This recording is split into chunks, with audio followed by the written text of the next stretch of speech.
Olá, estudantes! Eu sou a professora Ana Celina, vou estar aqui hoje com vocês para mais uma aula de Família e Direitos Humanos. Hoje nós vamos conversar sobre um tema que a gente tem escutado muito nos meios de comunicação ultimamente, sobre a ciência. Você já ouviu falar sobre ciência? É uma disciplina da escola, né? Sei que vocês é um componente curricular que vocês têm na escola, que vocês estudam, né? Mas o que vem na cabeça quando você pensa em ciências, quando você fala em ciência? Você já parou para pensar sobre isso? Você lembra do professor ou da professora? Lembra de algum conteúdo que você estudou, que você gostou?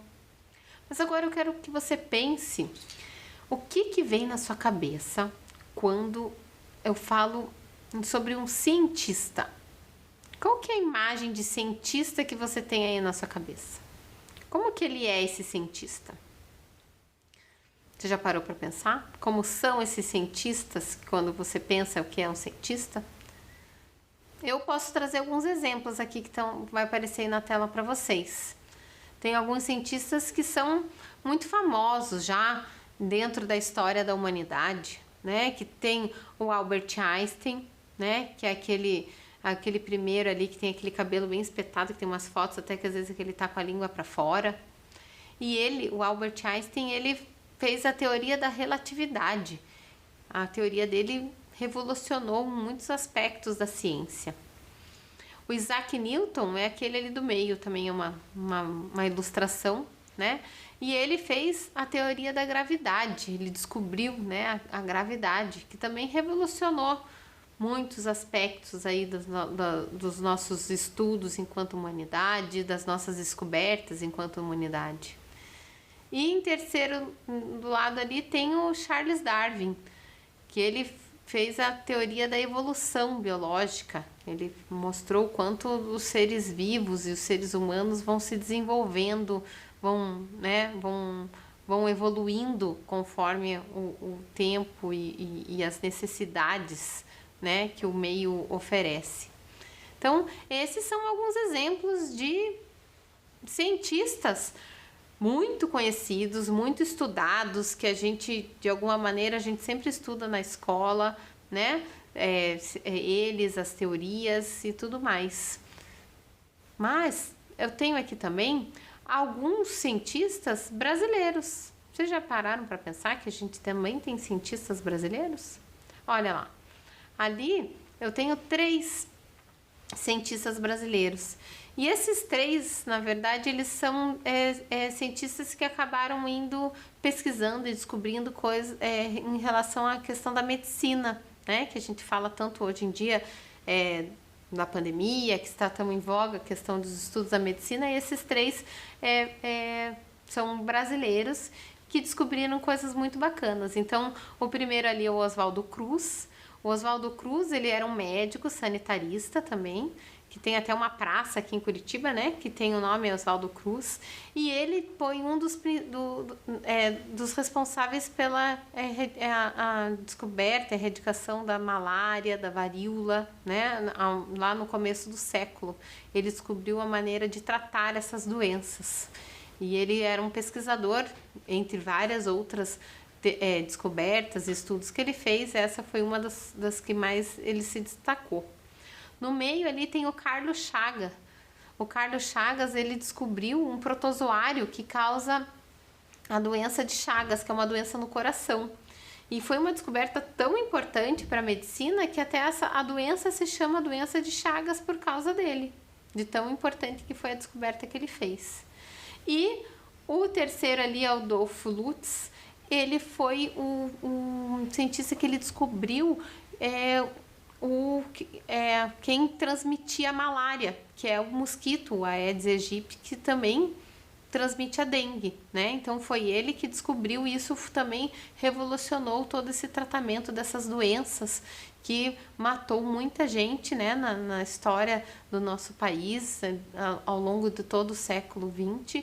Ainda está presente essas doenças, mas que foram as descobertas deles que conseguiu avançar muito, né, no tratamento e na cura de muitas pessoas, tá? Então, Vocês já viram quantas descobertas importantes que esses cientistas fizeram? Existem muitos, inúmeros outros cientistas, tanto no Brasil como no mundo, mas são descobertas que transformaram a vida da humanidade, que transformaram a vida de grupos específicos de pessoas. E hoje em dia a gente segue tendo muitos cientistas que pesquisam e descobrem muitas coisas bacanas todos os dias no mundo inteiro, né? Então, mas agora eu quero saber uma coisa. Quando eu pedi lá para você pensar nesse cientista, né? Você pensou em algum desses aí que eu apresentei? Ou você pensou em outros? E se você pensou em outros, você sabe qual que foi a descoberta e a teoria desse cientista? Você já tentou ler, estudar e descobrir qual que foi a importância dessa invenção e dessa descoberta que ele teve? Né? Não foi nenhuma invenção, foi uma descoberta, uma teoria, né? Você já pensou em estudar e ler mais sobre isso? É interessante a gente descobrir isso, né? Ou até, quem sabe, pensar em outras coisas que vocês queiram pesquisar e descobrir, né? Vocês são jovens agora e podem também virar futuros cientistas, não é mesmo? Então, dentro dessa lista lá que vocês pensaram, tinham cientistas brasileiros? Geralmente quando a gente fala em cientistas, a gente pensa em cientistas, né, de outras partes do mundo. A gente acaba não valorizando muito os cientistas brasileiros porque realmente no nosso país não tem muito incentivo para as pessoas serem cientistas, né? Infelizmente, muitas vezes os cientistas brasileiros têm que ir para outros países para conseguirem ser cientistas, para conseguirem pesquisar. Mas ainda assim, a gente tem muita gente boa aqui dentro. E vocês pensaram em algum cientista brasileiro? Você já parou para pesquisar o que os cientistas brasileiros andam descobrindo, né, nas pesquisas, andam fazendo, né, por aí? É importante a gente saber, né, a gente entender o que o cientista, quantas coisas bacanas que o cientista faz para o bem da humanidade, para o nosso bem do dia a dia, para resolver problemas, doenças e várias questões que a gente precisa resolver no nosso dia, né? E agora, eu te faço mais outra pergunta. Quando eu te perguntei sobre qual que um cientista, como que era um cientista que você imaginava, tinha alguma mulher aí que passou pela sua cabeça? Geralmente, quando a gente fala em cientista, a gente só pensa em homem, né? A gente nunca pensa numa mulher cientista. Por que será que acontece isso? Você já parou para pensar? As mulheres são menos capazes que os homens? Por isso que elas não são cientistas? O que será que acontece que geralmente são os homens que são cientistas? Ou os homens que ficam famosos como cientistas? Ou será que não existe cientistas mulheres no mundo e no Brasil? Essas são perguntas para a gente ficar atento, né? O que será que tem acontecido por aí? Por que será que quando a gente pensa, a gente não pensa numa mulher? Porque geralmente é homem mesmo, né? Os cientistas que a gente vê por aí. E você sabe por que isso acontece? São vários fatores que isso acontece, mas um dos fatores que acontecem, sabe o que é? As mulheres, na história da humanidade, na história da nossa sociedade, geralmente as mulheres não tiveram muitas oportunidades de estudo, geralmente eram os homens que tinham mais possibilidade de estudo, oportunidade. As mulheres culturalmente eram levadas mais para os afazeres domésticos. Muitos pais e maridos proibiam as mulheres de estudar. Mas tinham aquelas que estudavam, tinham aquelas que faziam descobertas brilhantes, tinham aquelas que faziam pesquisas brilhantes. Mas sabe o que acontecia? Na hora de divulgar as descobertas que essas mulheres faziam, quem divulgava eram os homens, e eles que levavam a fama pela descoberta daquela teoria. Então, por isso que a gente não vê as mulheres, né, como cientistas, como conhecidas cientistas, como conhecidas estudiosas desse tema. Então, são coisas que a gente tem que mudar, né? A gente vê, tem que incentivar, a gente vê vocês, meninas que estão aí me escutando, podem ser futuras cientistas, sim. Vocês, meninos, podem ser futuros cientistas, sim, mesmo morando no Brasil, mesmo sendo meninas, né? E os meninos também incentivando as meninas a estudar e ser cientistas, por que não, né? Vocês podem ser o que vocês quiserem, né? Então, as mulheres podem ocupar esses espaços que sempre foi mais abertos para os homens e fechados para as mulheres. Mas a gente está aqui para abrir esses espaços e mostrar esse caminho para as meninas que é possível, né?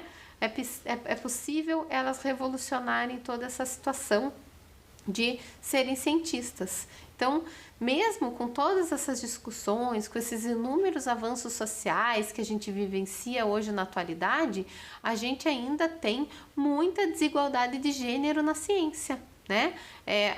Não só na ciência, mas em várias áreas, mas tem muita desigualdade, muito, né? O acesso ainda aos homens a esse meio, né, da ciência ainda é muito grande em comparação ao acesso das mulheres, né? Então, a título de exemplo, por exemplo, os dados divulgados pela Unesco em 2018 revelam que as mulheres integram somente 28% do cenário científico mundial. Então, ainda é relativamente baixo, né, em relação aos homens. Então, aqui, para vocês terem, né, entenderem algumas coisas, mas tem algumas áreas que as mulheres são maioria.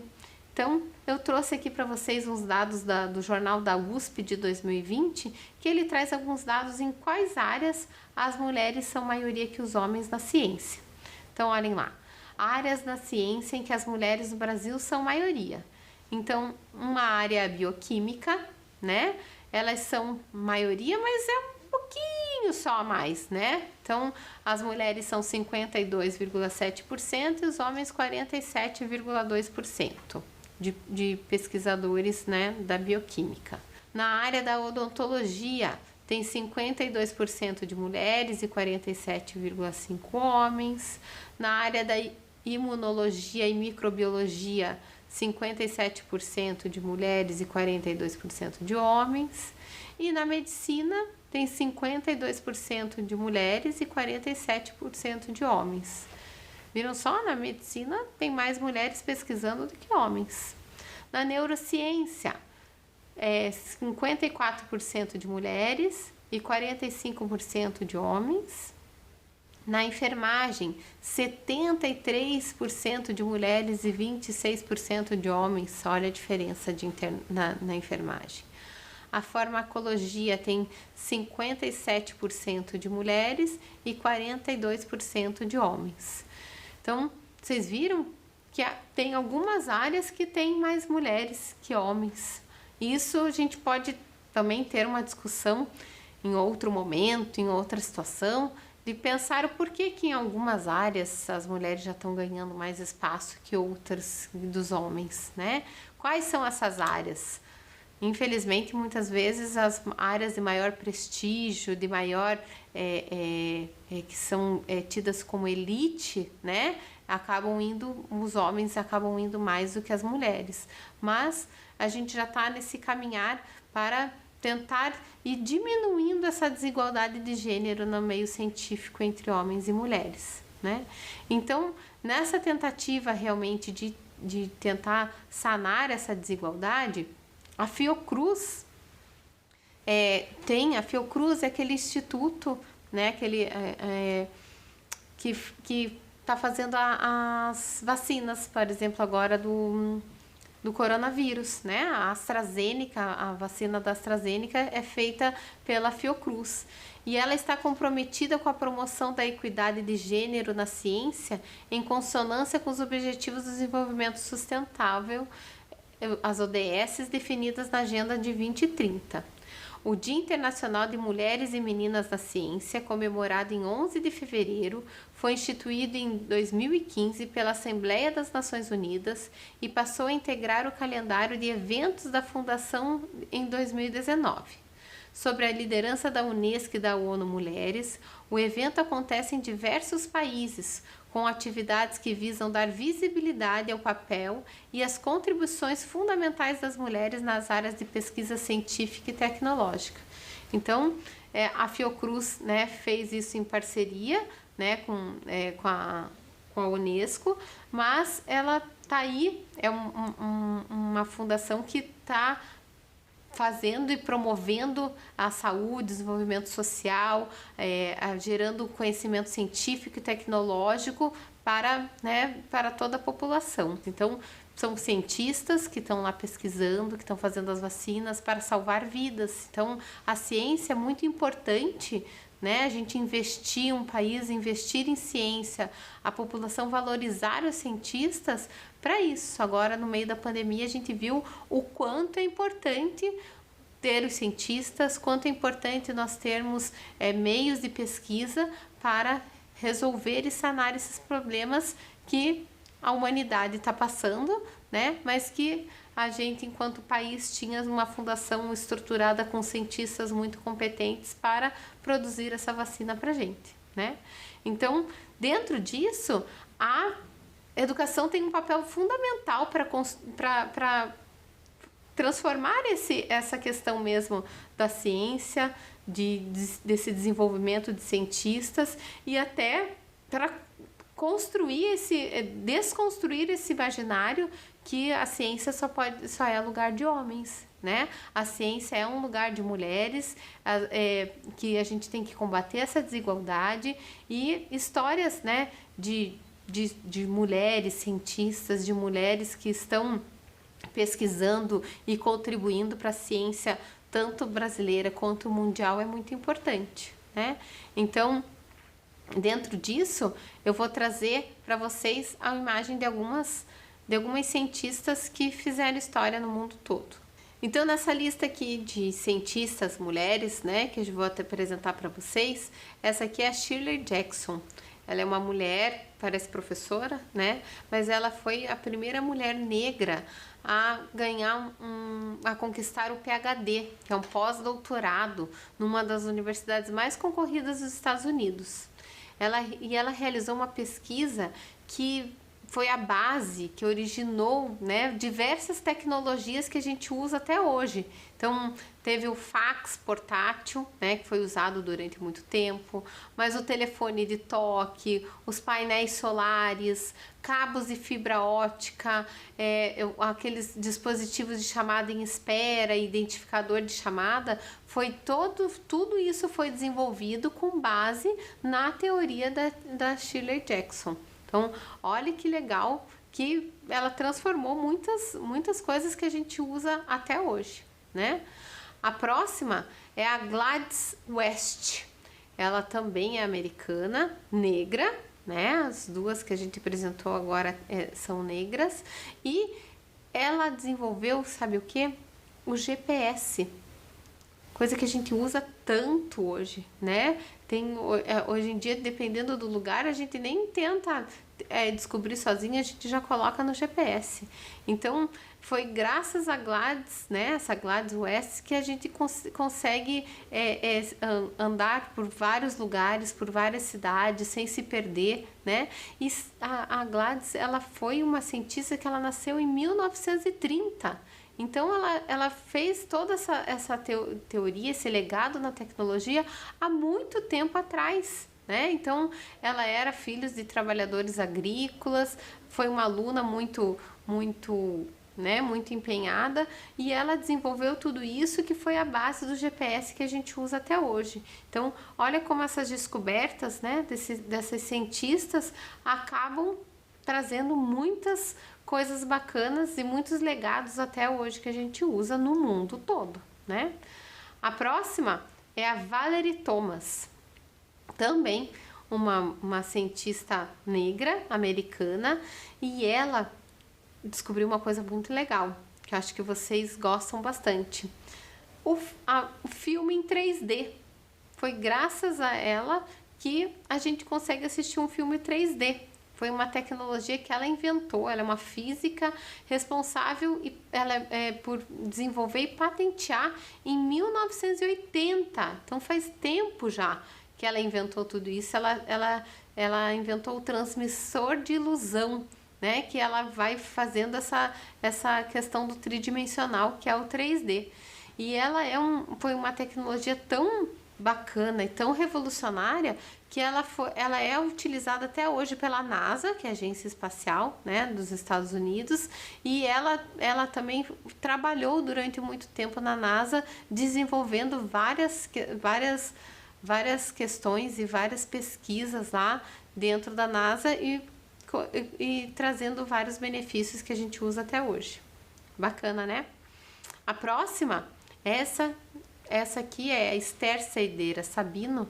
Ela já é uma cientista brasileira.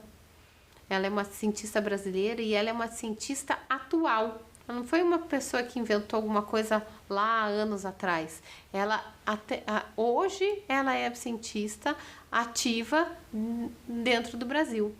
E sabe o que ela conseguiu descobrir há muito pouco tempo atrás? Ela conseguiu, juntamente com a equipe dela, sequenciar o genoma do novo coronavírus em apenas 2 dias. Então foi graças a Esther Sabino e a equipe dela que elas conseguiram sequenciar o genoma e para facilitar o andamento da pandemia dentro do nosso país. Ela é da Faculdade de Medicina da USP de São Paulo. E graças a toda essa experiência, ela se tornou a coordenadora desse grupo que fez esse sequenciamento genético. E dentro desse grupo de cientistas que a Esther Sabino coordena, tem um grupo de 27 pessoas, 27 cientistas, sendo que 17 são mulheres. Então, olha que bacana que dentro da USP, que é a Universidade de São Paulo, né, uma universidade pública de São Paulo, existem um grupo, né, com 17 mulheres que estão pesquisando e estão desenvolvendo várias questões sobre o coronavírus e outras tantas pesquisas. Então, a próxima que está aparecendo aí é a Jaqueline Góes de Jesus, que também é uma pesquisadora negra brasileira que faz parte lá da equipe da Esther. Então, ela é ela é pesquisadora e ela foi a partir dos resultados do mapeamento genético, foi que elas conseguiram, né, esse mapeamento que elas fizeram em 2 dias, que foi um dos recordes, né, mundiais para fazer esse sequenciamento do coronavírus. Elas conseguiram entender como que a doença estava evoluindo dentro do país, né?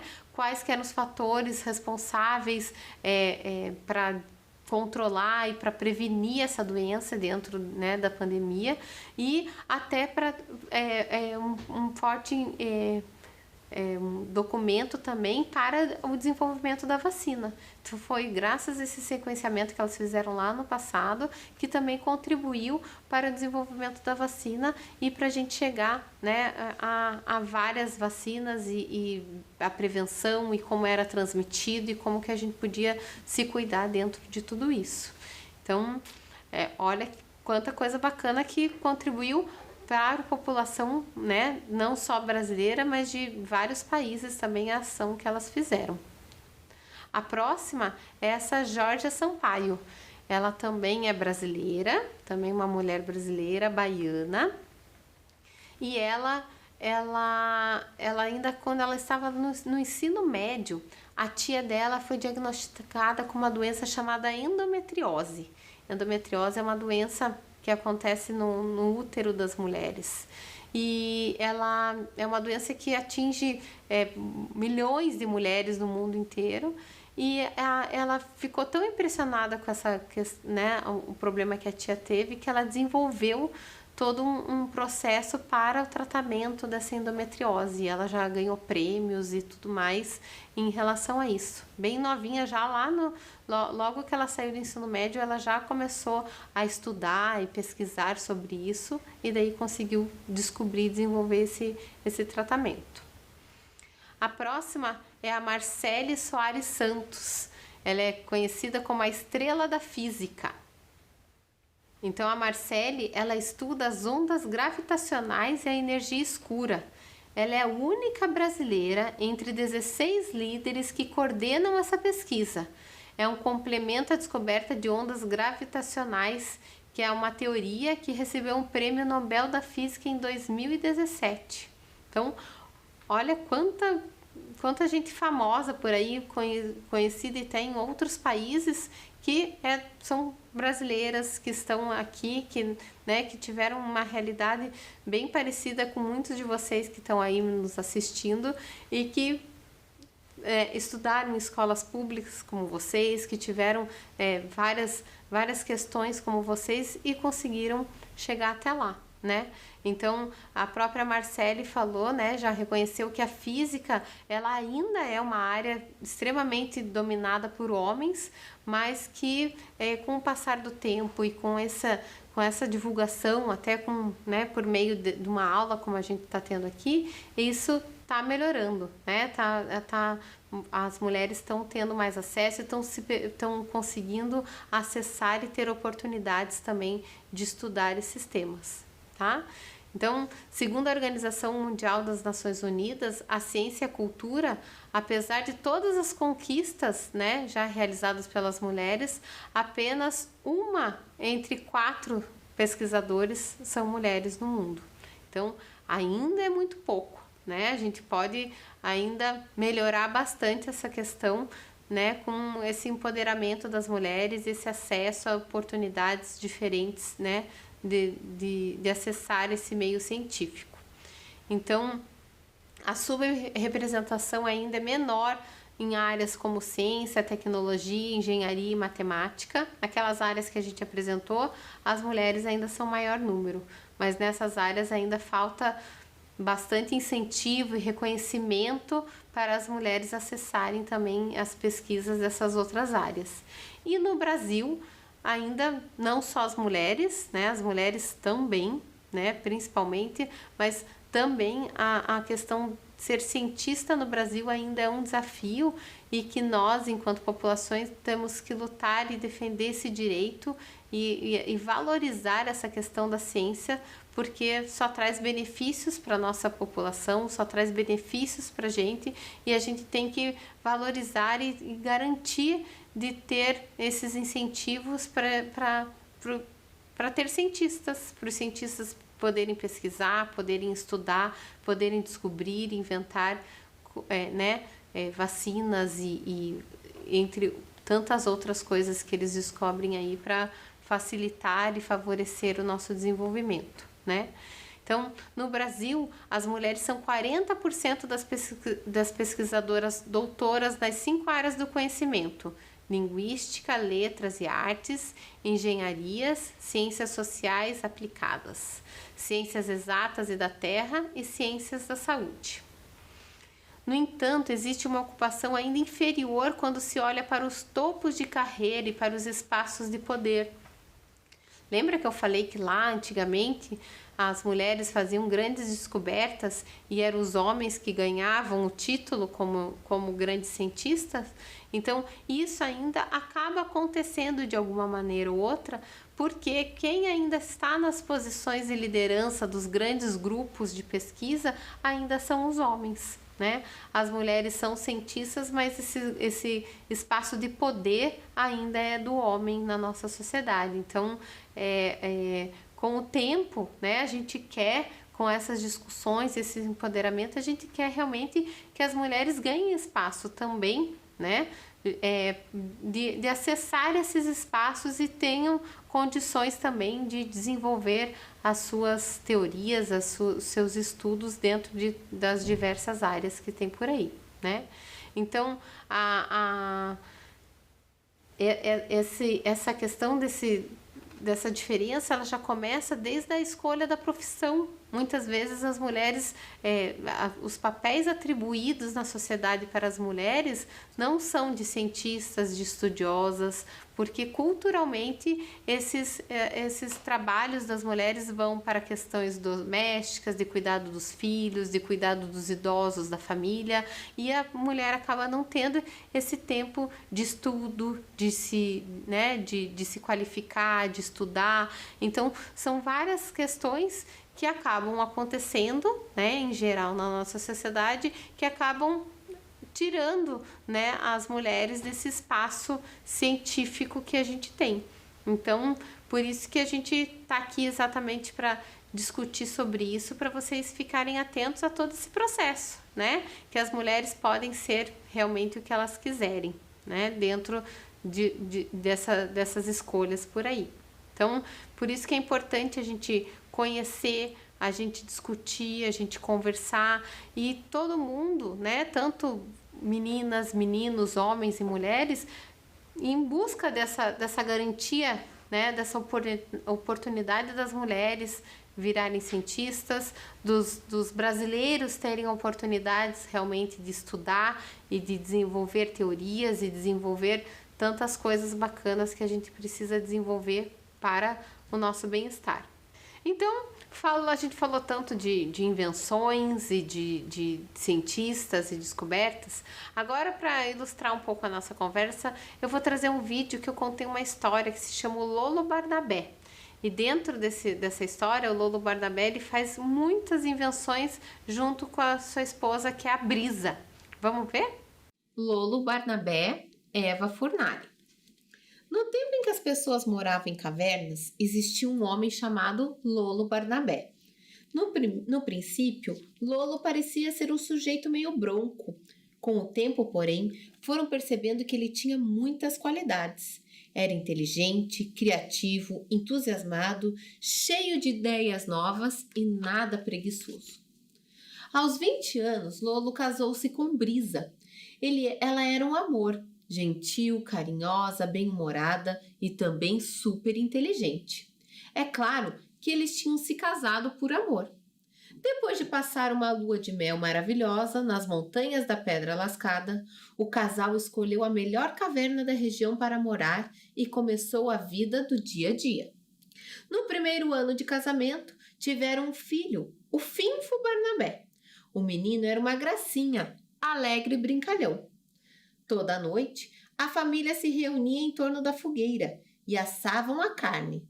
O filho, depois de comer, se aninhava no colo da mãe para escutar as histórias que os pais contavam.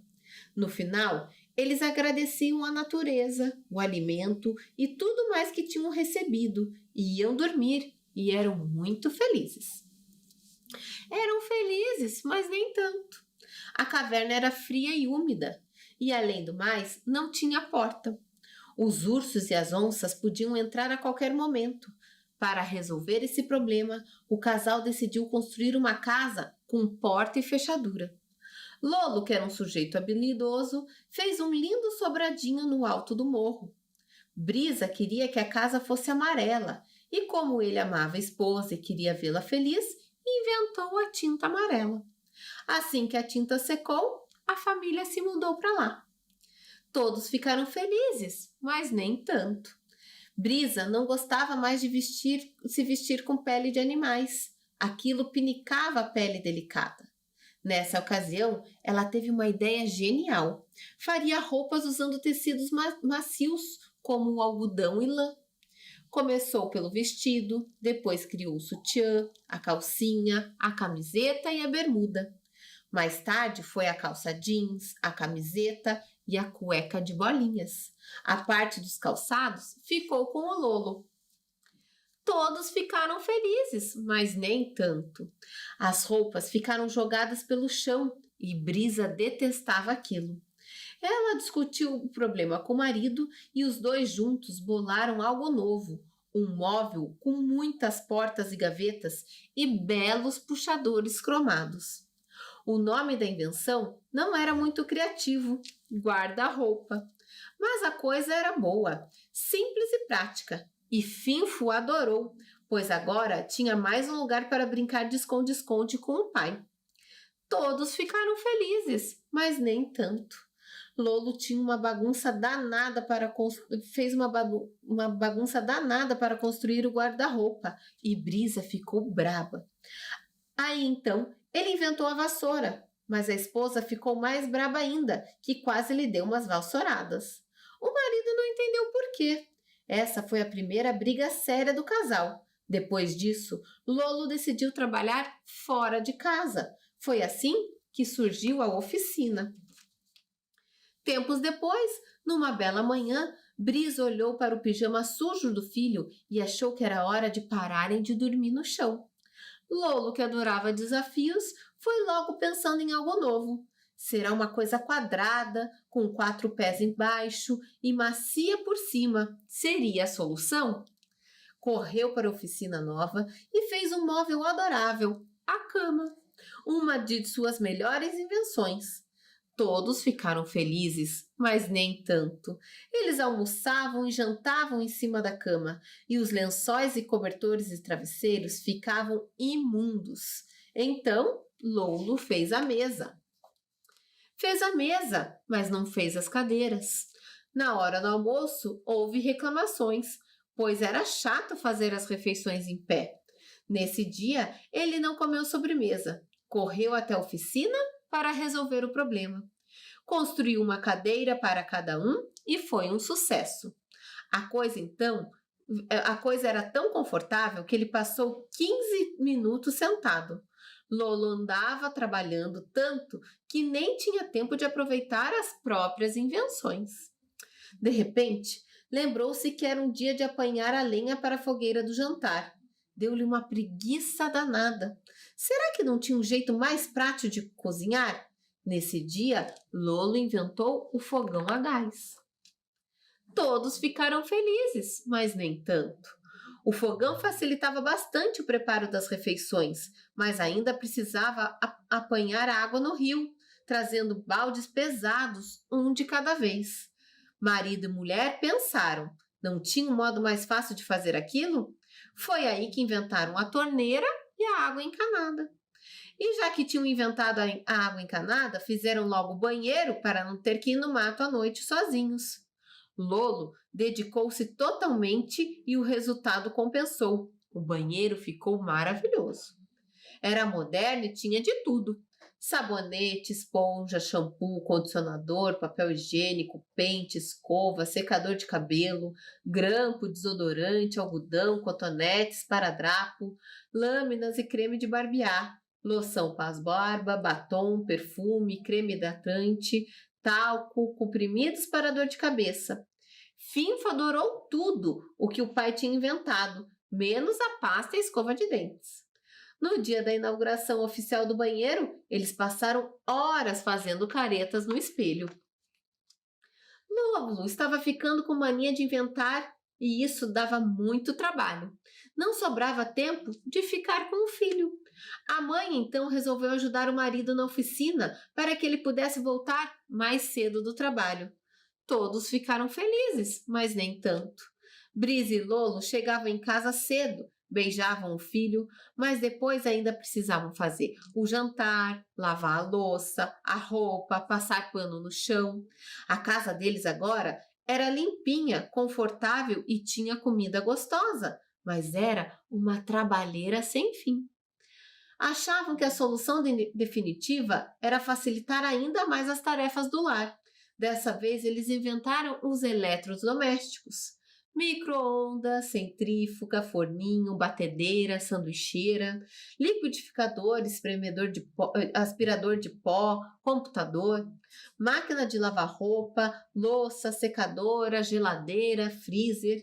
E no fim de semana, quando finalmente eles iam descansar, perceberam que tinham que inventar a tomada. Lolo então trabalhou sábado e domingo sem descanso.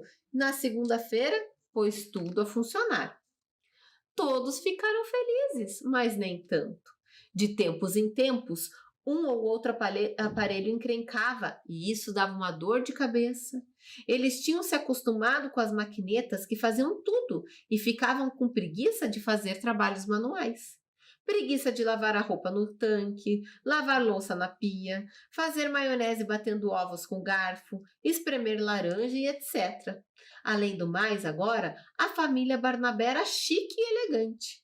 Lolo andava de terno e gravata e Brisa usava vestido de seda, salto alto. E Finfo usava gel no cabelo. Eles queriam mais andar de qualquer jeito, despenteado, sem perfume, roupa amarrotada. Não ficava bem. Foi por isso que Lola acabou inventando o ferro de passar. Foi a sua pior invenção. O eletrodoméstico, além de não fazer o serviço sozinho, dava trabalho, queimava os dedos e corria o risco de incendiar a casa. Bem que Lola tentou fazer algo parecido com a máquina de lavar, onde bastava jogar a roupa dentro, apertar o botão e sairia passada, mas não deu. Lola, então, entrou em crise. Ficou nervoso e inseguro. Para provar a si mesmo e para sua família que continuava sendo um grande inventor, ele construiu algumas bobagens. O rádio, o ventilador, o abajur, o celular, o despertador. Isso, porém, não foi suficiente. À noite, ele continuava preocupado com o fracasso do ferro de passar. No dia seguinte, foi cedo para a oficina e procurou fazer coisas alegres para esquecer o assunto. As invenções desse dia foram mais divertidas. Ele inventou o brinquedo para o filho: bola, pipa, peteca, fantoche, estilingue, peão, ioiô. Depois foi o cavalo de pau, a bicicleta, o patinete e, por fim, uma caixa especial com imagens luminosas, a televisão. E no dia seguinte criou o videogame, e Finfo ficou super feliz. Lolo, porém, só esqueceu a insegurança uma semana depois, quando inventou um brinquedo para si mesmo, o carro. Todos ficaram felizes, mas nem tanto. Finfo brincava bastante, assistia muita televisão, jogava um bocado de videogame, comia uma porção de petiscos, mas continuava sentindo falta do pai e da mãe. Todos os dias, por volta das 4:30 da tarde, o garoto se deitava no carpete da sala e não fazia mais nada, apenas esperava a chegada dos pais. Quando Brisa e Lolo vinham da oficina, Finfo estava louco para brincar, mas os dois chegavam tão cansados que não queriam saber de conversa. Também não queriam preparar o jantar. Pediram pizza por telefone. A família sentava-se na frente da televisão e não fazia mais nada. Aquela caixinha luminosa tinha sido a invenção mais hipnotizante de Lolo. Eles não sabiam, mas ela tinha o estranho poder de deixá-los meio esquecidos. Esqueciam de dormir, de conversar, de brincar, de se abraçar e às vezes até de fazer xixi. Certa vez, no começo da noite, a luz acabou. Os aparelhos da casa pararam de funcionar e tudo ficou mergulhado numa grande escuridão. Eles não sabiam bem o que fazer. Finfo, que estava acostumado com a luz elétrica, correu assustado para junto da mãe. Por sorte, Brisa tinha inventado as velas de aniversário e logo acendeu uma. Lolo então falou para a mulher: "Vou criar um gerador." Brisa, porém, discordou do marido. "Lolo, agora chega! Não precisa inventar mais nada, já temos coisas demais." O marido insistiu: "Vou criar o gerador." A mulher continuou discordando. Lolo suspirou, bufou, reclamou, mas depois achou que ela tinha razão. É verdade, temos coisas demais. Nessa noite, foram até o quintal e acenderam uma fogueira. Ficaram olhando o fogo e pensando na vida. Depois, Lolo contou uma história e Brisa contou outra. Finfo ouviu todo animado no colo da mãe. Eles estavam infelizes, mas nem tanto. Lembraram-se com alegria de um costume bom e antigo: agradecer à natureza o que dela recebiam. Fim. Então, gostaram da história? Vocês viram quantas coisas bacanas que eles inventaram? E vocês viram que a Brisa estava o tempo inteiro junto com o Lolo, né? Eles estavam inventando e criando coisas para facilitar a vida, o dia a dia deles. Então, ser cientista é isso, é descobrir e inventar coisas para beneficiar a humanidade, tá? Então, siga em frente. Se você quiser ser uma cientista, vá em busca dos seus sonhos, tá bom? Até a próxima, tchau!